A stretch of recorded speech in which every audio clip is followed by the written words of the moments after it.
So hey guys, welcome back to my channel. What if Naruto was brutally trained by Zeus and became lightning god?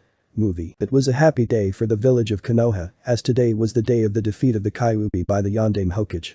People were celebrating in the thousands, the streets were clogged by those partaking in the festivities and by the merchants selling plush toys of the Yondaime and Gamabunta. Thousands of people from other lands came here on this day to partake in the festivities and to watch the reenactment of the Kyuubi's defeat, which ended in the burning of a giant fox on the outskirts of the village. It was also a certain young man's birthday. The man in question was currently bounding across the rooftops of the village at an alarming rate, trying to escape the mob that was no doubt still following him. "Come back here, demon," shouted a random jonin from the crowd that was chasing him. It was also a common occurrence on this particular day to see a young man being chased by a mob of civilians and low-rank ninja. This particular year though, a lot more Anbu and jonin went to the bar and got drunk than usual.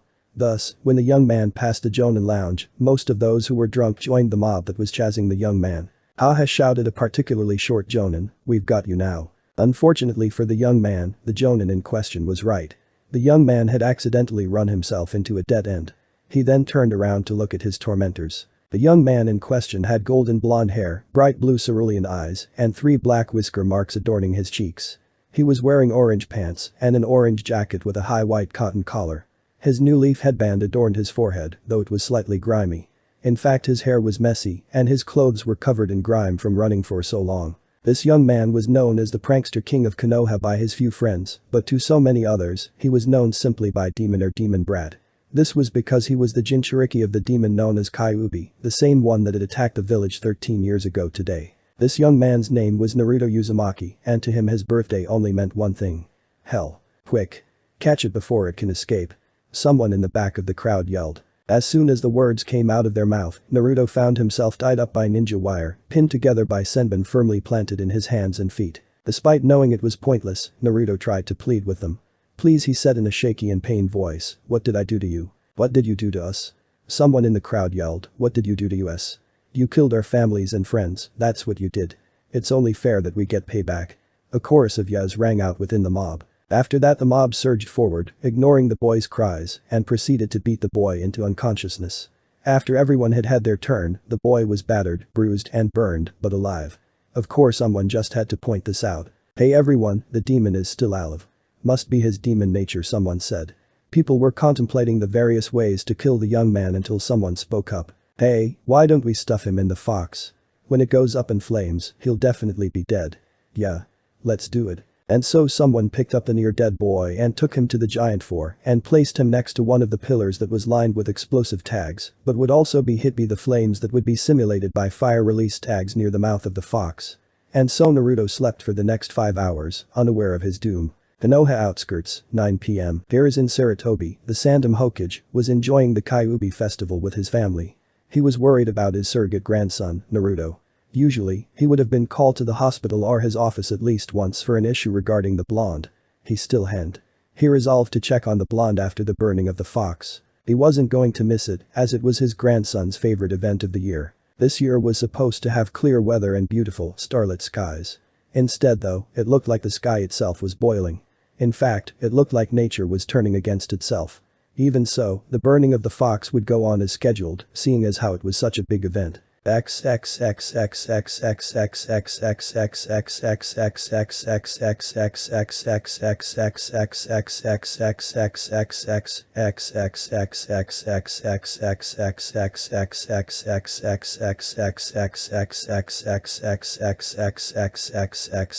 Kakashi was wearing a cloak that was a clone of the Yondaime's, standing on top of a scale model of Gamabunta. He hated having to do this, but unfortunately for him he'd lost the Jonin poker tournament last week. So here he was. He didn't really mind doing it, but it took forever for him to get the golden wig out of his gravity-defying hair. Oh well, he thought, at least I'll have a good excuse for my Genin team tomorrow. Looking toward the crowd behind him, he got the signal to go ahead. He made the hand sign for the fire release tags to go off. As usual, this caused the fox's mouth to spout fire. All he needed to do was put on a show for the next 7 minutes, then he would jump on top of the fox and activate the explosive seals, jump off, and he was done. So for the next 7 minutes, he displayed his jutsu and power and speed, assaulting the fox with all of it, much to the attending nobles and the crowd's delight. Getting the signal to finish up, he jumped on top of the fox's head and made the sign for the explosive seals to go off. In the split second he was on the fox's head though, he could have sworn he heard someone screaming. He just shrugged it off thinking it was someone in the crowd. As soon as he got to the ground, the fox blew up with a great roar. The fireworks in the heart of the fox went off, resulting in many oohs and ahs from the crowd, as well as some cheering. Despite this, Kakashi could still hear someone screaming. Where the hell is that coming from? Kakashi wondered aloud. It sounds like it's coming from the fire shit. Kakashi prepared a Suiton jutsu to put out the flames, but before he could activate it, a great flash of lightning struck the remains of the fox. The screaming didn't stop, but it moved to the top of the Gamabunta replica. From what Kakashi could see, there were now 3 figures standing in a circle on the top of its head. Still concerned about the screaming, Kakashi made his way back up to the top of the frog. The screaming by this point had reached the audience, and everyone but the self-proclaimed demon haters had stopped cheering. The Hokage then took control of the situation. "Everyone stay calm," he said, "me and Asuma and Kurenai will go investigate. The rest of you stay put." And then the trio bounded toward the source of the screaming. What they saw when they arrived shocked them. Naruto was severely burned and bleeding. What could be seen of him was contorted in ways that shouldn't be possible, showing that most of his bones were broken. 3 men were standing around Naruto, looking down at him with what looked like tears in their eyes. This caused the Hokage and his escort as well as the newly arrived Kakashi to get into battle-ready stances. "Who are you and what have you done to Naruto?"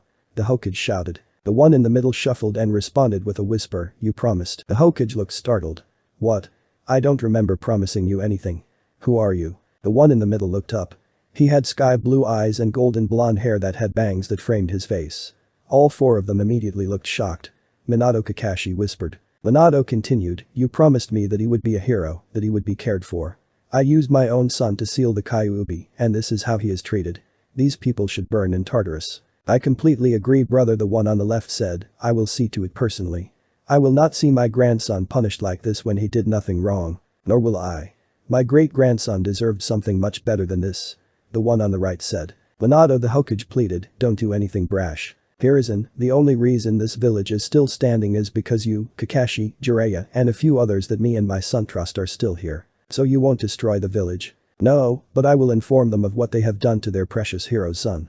I will also take my son back to our realm, ancient rules be damned." The ones on the left and right nodded, showing their agreement. Hiruzen sighed and said, "Fine. It probably is for the best. But can we at least see him from time to time?" Minato smiled slightly and said, "Maybe, but it's completely up to him. I won't force anything more on him. I have done enough to accidentally ruin his life." Hiruzen and Kakashi smiled, and then Kakashi asked, "So how are you going to tell Konoha?" Minato just stepped forward and pointed his index finger toward his throat and said with a voice like thunder, "People of Konoha. Today you have made a grave mistake. You have killed a young man who was the Yondame's son. His name was Naruto Uzumaki Namikaze, the 3rd Jinchuriki host to the Kyuubi. Wallow in misery as you realize that you have just killed your hero's son in your ignorance." The lightning clashed as if to prove his point and removed his finger and laid his hand back into his pocket. Immediately after this, a small blue portal appeared behind the men. The one on the right stepped in, followed by the one on the left, and disappeared. Minato picked up his son bridal style and walked toward it himself before he turned back toward the small group and said with a small smile, "Till next time." Then he stepped into the portal himself and closed it with a clap of thunder, leaving 4 happy ninjas and the mourning populace of Konoha in his wake.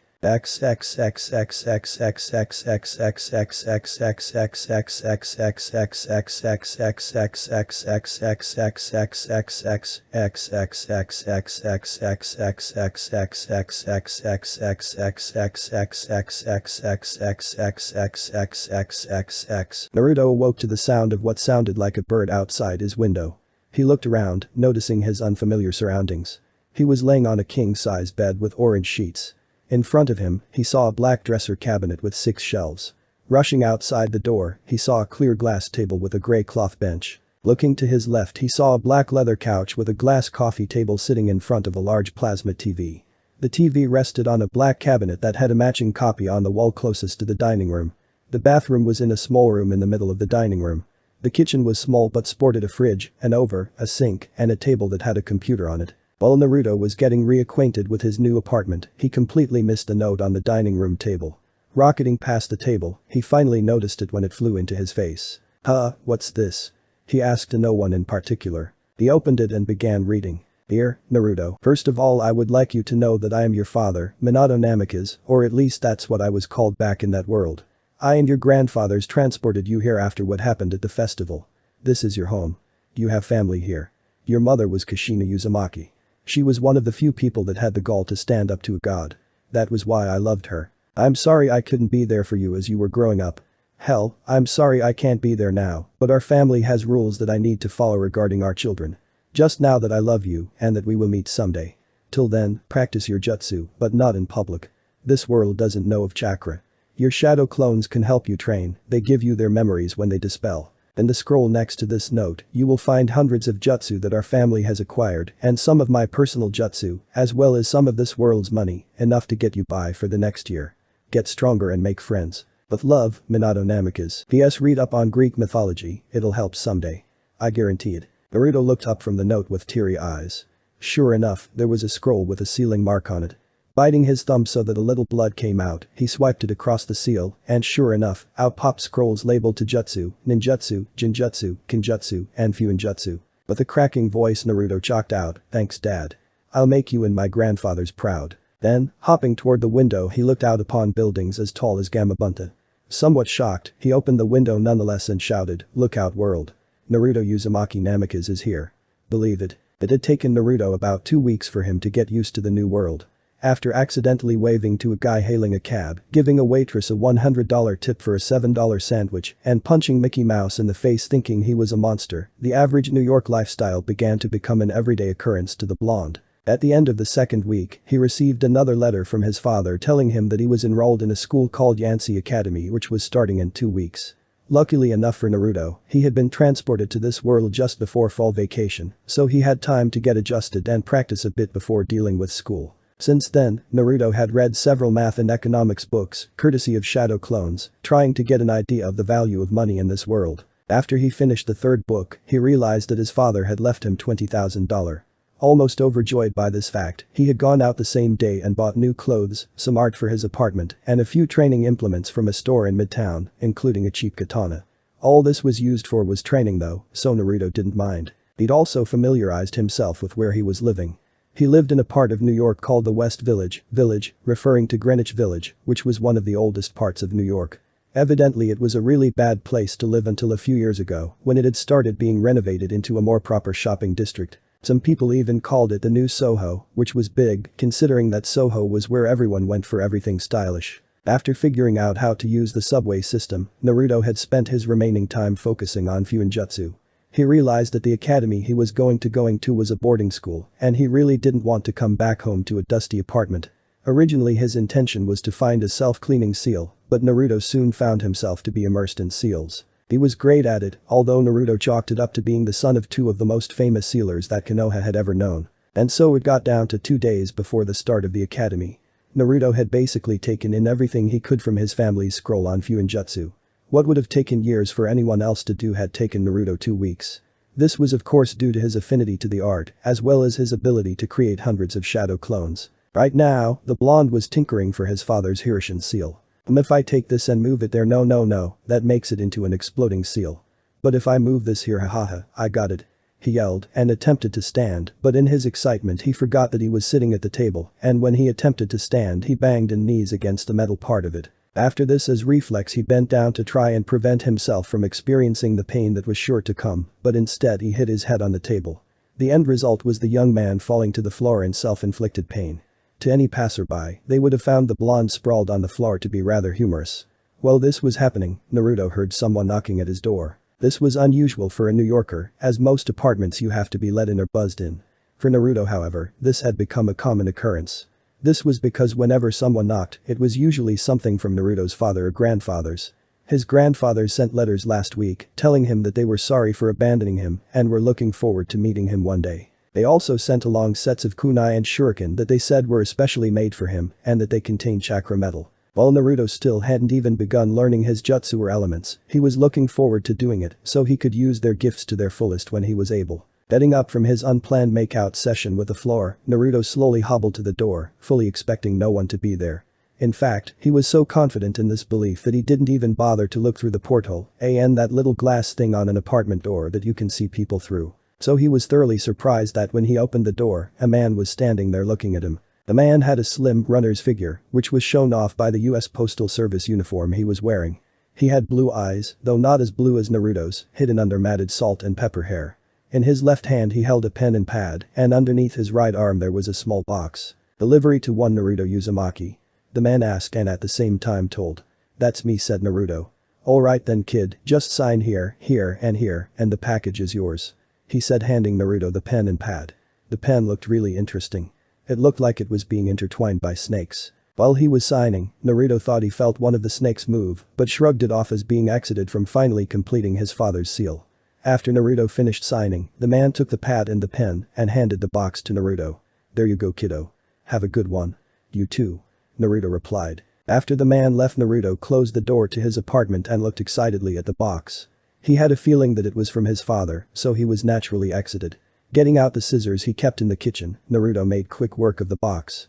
Inside it was a golden cap pen with a note beside it. The note read, "Dear Naruto, good work on figuring out the Hirshin. And in record time. It took me 3 years to figure that out, but you managed to get it in 2 weeks. If only I had thought of shadow clones anyways, as a reward for completing it, I'm giving you this pen. Yes, it probably seems lame, but it has about 20 seals on it. There are 2 things you need to know about it. The first is that it will always return to your pocket if you lose it. It has a seal similar to the summoning seal on it, so that as soon as you touched it, it became coded to your DNA. The second thing you need to know is to never take the cap off the pen unless you are in imminent danger. Seeing that you were a shinobi back in Konoha, I think that you will know when that is. Be well my son. Minato Namikaze." Naruto at that moment was experiencing 3 different emotions: confusion about why the gift was a pen, surprise that his father had predicted exactly when he would finish, and curiosity about what seals were on the pen. Regardless, he didn't want to betray his father's trust, so he decided that he wasn't going to uncap the pen to examine it. He even went so far as to put it in his left-hand pocket so he wouldn't grab it by mistake when he was in school. The next 2 days flew by quickly. The morning of his departure, Naruto made a self-cleaning seal for the entire apartment. After that he grabbed his ninjutsu scroll and several of his new kunai and shuriken and sealed them into a storage seal that he'd written on the back of his hand. After all this was done, he packed enough clothes for 2 weeks and got himself dressed. His attire had changed quite a bit since he got to this world. Gone was the Kill Me orange jumpsuit, replaced by a rather stylish Naruto. He was wearing blue jeans, a button-down pinstripe t-shirt over simple black t-shirt, orange sneakers, and to top it off a loosely woven straw fedora with a pinstripe orange band that wrapped around it that was resting on his spiky hair. After placing a Hirshin seal on his couch, Naruto left for school. It took him about 20 minutes to get to the bus station from where his apartment was by taxi. After paying the driver and stepping out, he walked over to the ticket booth, asked the man behind the counter which bus was going to Yancy and what time the next bus was and paid for his ticket. He had to wait for about another hour before the bus to Buffalo was boarding. He would get off at the 3rd stop to get to Yancy. By the time Naruto got through the line, there weren't many seats left. The closest one was next to a boy about a year younger than him. He had short black hair, green eyes, and looked like he spent a lot of time near the ocean. Naruto wasn't sure how he could tell that, but the kid had the kind of tan that you get by spending a lot of time near the beach or by the pool. "Is this seat taken?" Naruto asked. "No," the boy replied. Naruto stowed the backpack he brought with him in a small hanging compartment above the seat and then sat next to the boy. "So where are you heading?" Naruto asked. The boy turned toward him and replied, "I'm getting off at the 3rd stop, heading to a place called Yancy Academy. I go to school there." Naruto got a foxy grin as he replied, "Really? That's where I'm heading to. My name is Naruto Uzumaki," he said, sticking his right hand forward to shake. The boy's eaves got wide before he smiled and took the blonde's hand and shook it, saying, "My name is Percy. Percy Jackson." Naruto smiled and replied, "Nice to meet you. By the way, do you know if the academy sells ramen?" It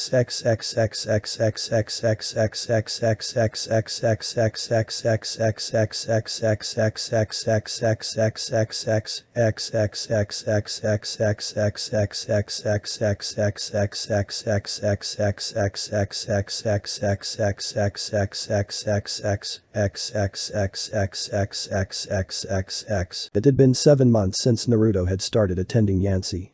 He was in classes with his own age group at first, but the teachers had quickly discovered 2 things. The first was that the kid was a genius at basically everything, but that he also had ADHD and dyslexia. Because of this they put him in 8th grade math, science, and English, but put him in 6th grade history, saying that the teacher would help him deal with any problems he had. The teachers also had trouble figuring out where to put him, but that was quickly amended when they discovered he was friends with Percy, so they put him in Percy's room, which was shared by Grover Underwood. The guy was a cripple from the waist down and used his crutches to get around, but on enchilada day he was always first in line. The three had quickly become inseparable. Also, since Naruto had arrived at the academy, he had mastered 2 of his 5 elemental affinities. It turned out that he had a strong affinity to wind and a second to earth, but also slight affinities to lightning, water and fire, though the fire was unique because it was black flames that were ridiculously hot. So far he'd mastered wind and earth and was working on lightning. He'd also mastered all of the wind jutsu that his family had, as well as mastered the Rasengan and added the wind element to it. In order to do this though, Naruto had to put himself through grueling chakra training, but it had paid off. Naruto now had the most precise chakra control possible. Lastly, Naruto had made contact with the Kyuubi. In fact, the fox was rather pleasant once you got to know it. But that didn't stop Naruto from being scared shitless the first time they met. Flashback, Naruto was just getting back to his room after a long day of training. Percy and Grover had learned long ago that his disappearances didn't last long and that when he came back he was dead tired. So when he got in he just looked at them and waved before plopping down on his bed for a needed nap. The last thing Naruto was expecting was to wake up in a sewer. As he stood, he noticed the pipe running along the walls and the floor being covered in water, as well as the multiple entrances and pathways both in front of him and behind him. He also noticed that when he stood, he wasn't wet in the slightest. Before he could begin pondering about how that was possible, out of the corner of his eye, he saw a small red figure dart into one of the hallways adjoining the room he was currently in. For a few seconds Naruto doubted what he saw and wasn't planning to follow it, but decided to after thinking that if it were an animal it might know a way out. So he followed the blur, which kept well ahead of him so that Naruto couldn't see it, to a large open room. There was nothing in the room except large bars held together by a paper that had the kanji for seal written on it. "Come closer, kid," said an ominous voice on the other side of the bars. Naruto, against his better judgment, did just that. "Perfect," the voice said just before a giant black claw came halfway out of the cage, stopping right in front of Naruto. Naruto flinched and brought his hands up to protect himself all the while knowing what was about to happen, but nothing did. Lowering his arms from his face, he saw a giant fox rolling around in its cage laughing. Oh, that was funny. I still got it," the fox said, losing its demonic tone, "and if only you could see your face right now, haha." The fox started to laugh again, and by this point Naruto was getting seriously pissed. He thought he was about to die. What did it expect?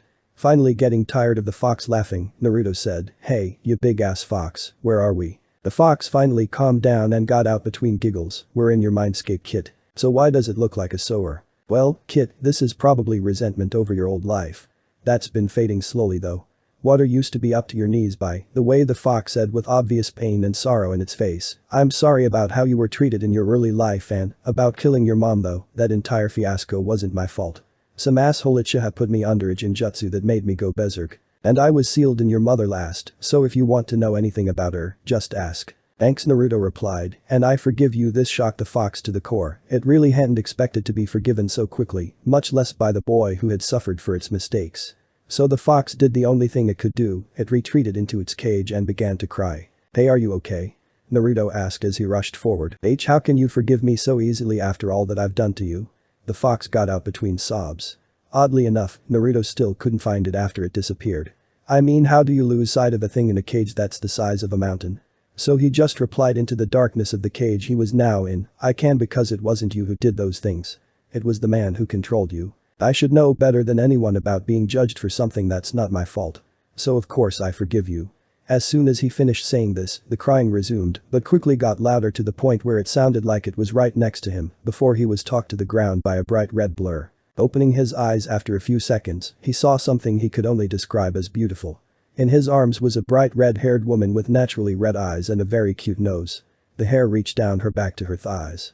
Naruto guessed that standing, she was about 5'5".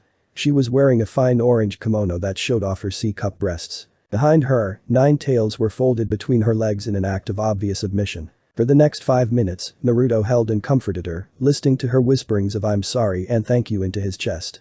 Finally standing up, they both looked at each other before Naruto blushed at her figure. "Thank you, Naruto, if there is anything I can do for you, please tell me," she said with sorrow obvious in her eyes. Naruto pondered it for a bit before saying, "You can do 2 things for me at this point." She was worried about what he was going to say because he took so long. "The first thing you can do is tell me your name," Naruto said with a smile. Kyuubi was embarrassed. After everything that she had just done, she hadn't even bothered to tell him her name. Blushing she said, "Well, I'm known by most as the Kyuubi no Kitsune, but my brothers and sisters call me Kura." Well then Kura, the second thing you can do for me is work with me and become my friend, okay? Just then Kura burst out in sobs again, which lasted for the better part of half an hour before she calmed down. For the next hour after this they talked about Kura's life and the Sage of Six Paths before Kura said, well, it was nice talking with you kid. I'm looking forward to seeing you again. Naruto blushed at that before he felt himself being tugged into consciousness. Thanks Kura-chan.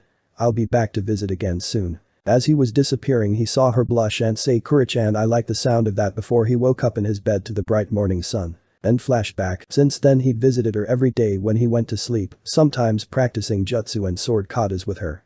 After all, it is hard to find a being with more experience than the several thousand-year-old Fox Queen. Now it was early May and almost time for the end of the school year. He was in the bus on the way to the History Museum with Grover and Percy, as well as his favorite teacher, Mr. Brunner, along with a sadist math teacher named Mrs. Dodds and Nancy Bobofit, who was the class bully. Well, as bully-like as you can get with a bunch of troubled kids. Anyway, right now Naruto was busy looking out at the city.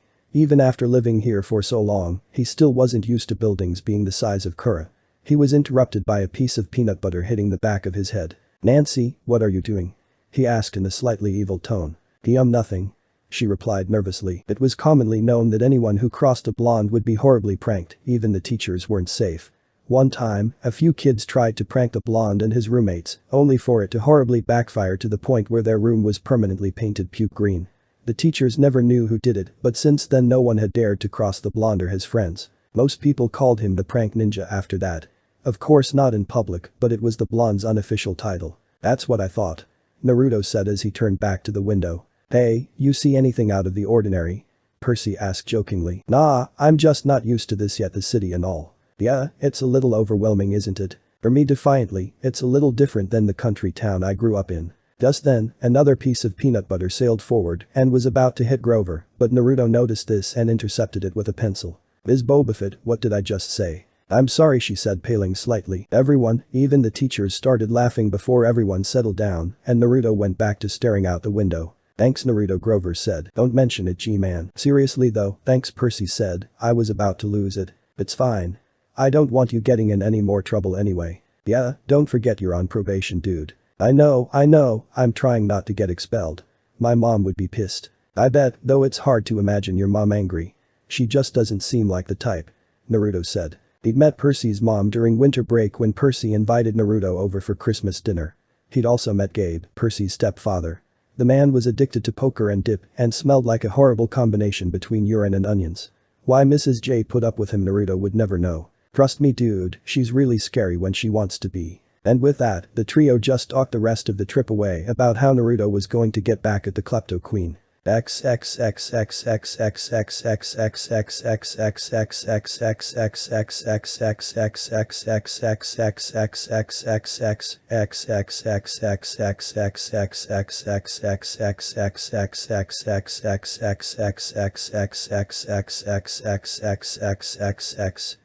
Mr. Uzumaki, Mr. Jackson, please keep up. Mr. Brunner called out. The boys rushed back to the group. He gathered all of the students around a 13-foot-tall stone column with a big sphinx on the top and started telling everyone how it was a grave marker, a stele, for a girl about their age. Naruto, Grover and Percy somehow found themselves at the front of the class instead of the back where they usually stayed and had to pay attention to what Mr. Brunner was saying. Mr. Brunner began to explain what the carvings on the sides meant and actually managed to catch both Naruto and Percy's attention because it was actually somewhat interesting, but everyone else around them was talking and not paying attention to a word he was saying. Trying to help a little, Percy or Naruto told them to shut up, but when they did they got the evil eye from Mrs. Dodds. They didn't care though and kept their cool. However, when the Klepto Queen started snickering about some of the statues being naked, Percy blew up and yelled at her to shut up. Of course no one was talking right at that moment, so Mr. Brunner tried to take advantage of the situation. Mr. Jackson, do you have something you wish to add? Mr. Brunner asked, clapping his hands together. No sir, Percy mumbled as the others began to laugh at him, but they quickly shut up when Naruto gave them his evil eye. Well then perhaps you can tell me what is happening in the picture, he said, motioning over to a picture on the stele that showed a man sitting on a throne with child in his hands and his mouth wide open. Percy said, stalling before getting a bit of confidence once he recognized the pictures. That's Kronos eating his kids. Yes, Mr. Brunner said, and he did this because… Well, Percy said as his friend racked his brain to figure it out. Kronos was the king god and… God. Mr. Brunner said with frown before Percy corrected himself. Titan, he said, he didn't trust his kids, who were the gods. So, Kronos ate them, right. But his wife hid the last baby, Zeus, and gave Kronos a rock to eat instead. Then when Zeus grew up, he tricked his dad, Kronos, into barfing up his brothers and sisters. Ew. Said all the girls in the back, causing everyone who was actually listening to roll their eyes. Then there was big fight and the gods won, Percy said, finishing his answer, getting a nod from Mr. Brunner. That's correct, he said. Then the world became ruled by the 12 Olympians gods, with the most powerful being the 3 brothers Zeus, Poseidon and Hades, he said, pointing towards 3 small figures. Since they overthrew their father, they have been rivals. On many occasions the gods came down to earth and he said awkwardly before Naruto spoke up. Hooked up because they couldn't keep it in their pants, he said, getting laughter from everybody including Mrs. Dodds and Mr. Brunner. That is correct, Mr. Uzumaki.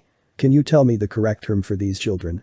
He asked Naruto. They were called demigods, right? Half mortal and half god, Naruto said, getting a nod from Mr. Brunner. Could you perhaps name me some demigod heroes?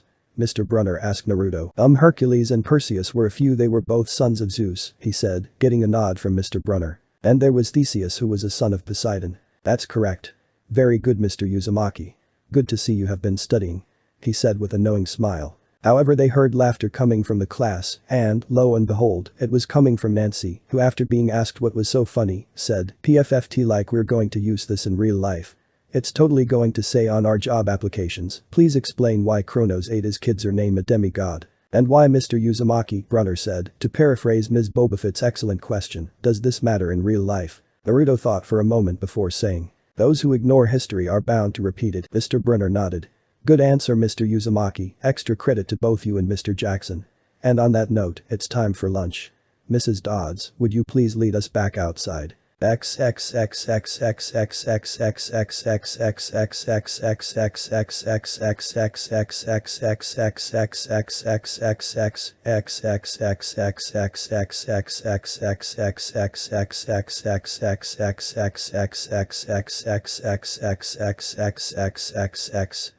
The class was gathered on the steps of the museum where they had a good view of pedestrians and cars alike.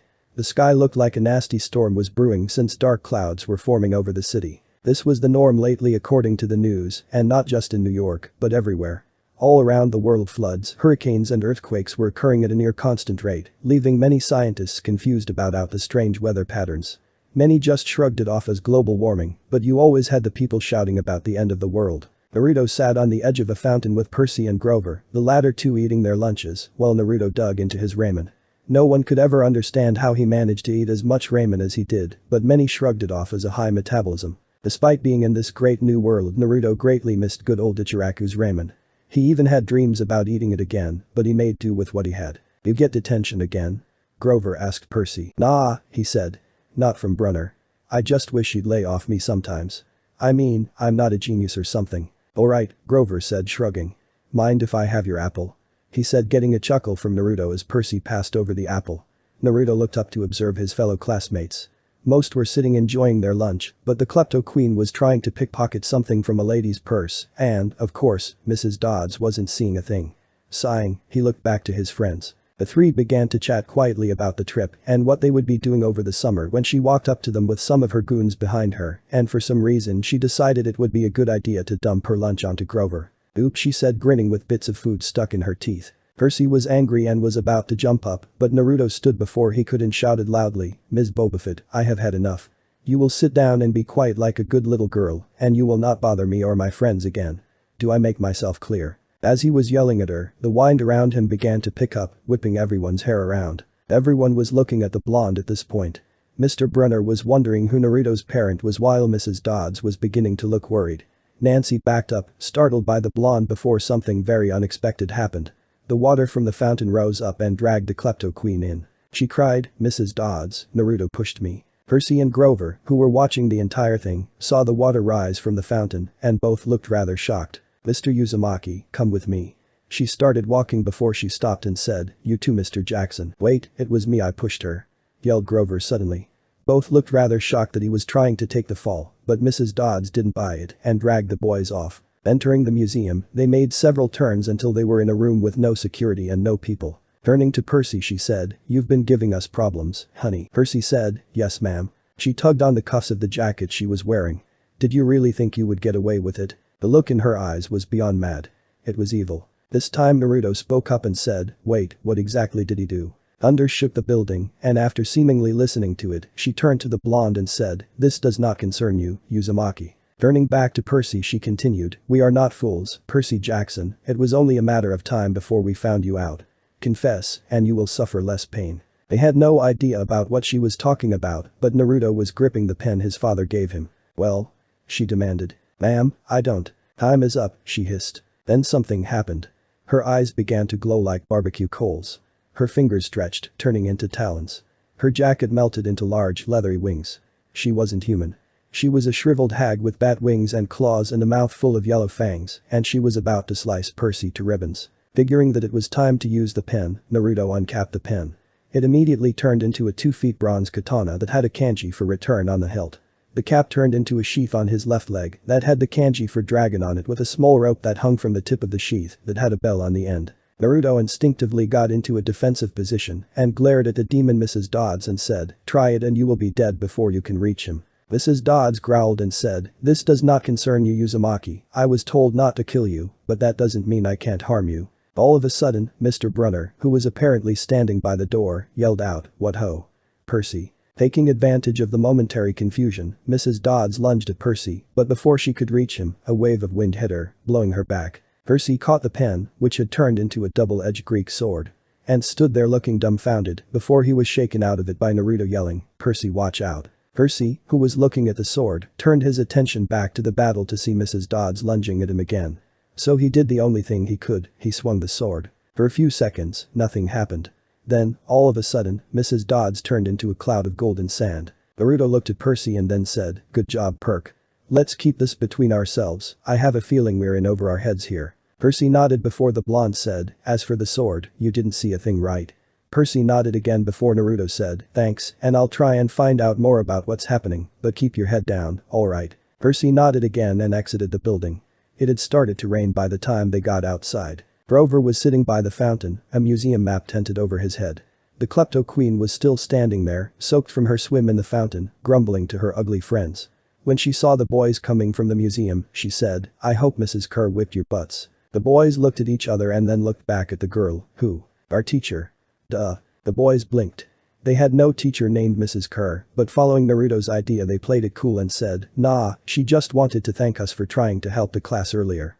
Nancy looked shocked before she turned back to her posse. Moving to Grover, the boys asked Grover about Mrs. Dodds. All he said was who? But he paused first, and he wouldn't look at the boys, so they just assumed he was lying and went over to Mr. Brunner. He was still sitting under his umbrella reading his book as if nothing had happened. Walking up to him, he looked at Percy and said, that would be my pen. Please bring your own writing utensil in the future Mr. Jackson. And Mr. Uzumaki, that looks like one of mine, are you sure it's yours? Thunder boomed before Naruto answered, yes, I'm sure Mr. Brunner. It's a gift from my father after all. Mr. Brunner looked surprised for a second before he regained his composure and said well, take good care of it then. Naruto and Percy nodded before Percy turned around and left, looking for his umbrella, and Naruto was about to do the same before he turned around and said, horseman, I really hope you know what you're doing. Mr. Brunner's eyes widened before he regained his composure and let out a nervous laugh, saying, whatever do you mean Naruto? Naruto's eyes softened before he said, please don't lie to me. I've been lied to enough already. Just tell us when you're ready. Pausing for a moment, Naruto thought about what his father had suggested he learn before saying, Mr. C, just don't wait too long. And with that Naruto turned around to find Percy, leaving a surprised and spluttering Mr. Brunner in his wake. The remaining weeks at school passed by quickly. Every once in a while, Naruto or Percy would try and surprise people with a question about Mrs. Dodds, but to no avail. The only one who ever had any kind of a reaction to that name was Grover. It was painfully obvious that he was lying about it because of the fact that he hesitated before answering. From all this, Percy and Naruto had found out nothing more than that Grover was a horrible liar. Meanwhile, the weather was slowly getting worse. The never-ending storms were taking their toll on everyone. Percy's grade slipped from C's and D's to solid F's, while Naruto's grade slipped from B's to low C's.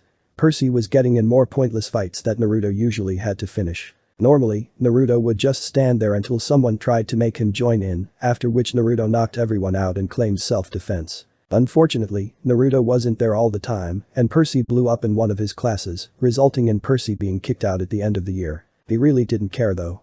He was somewhat homesick. As a result, Percy didn't study for any of his exams, save one. Percy had always claimed that Mr. Brunner was his favorite teacher.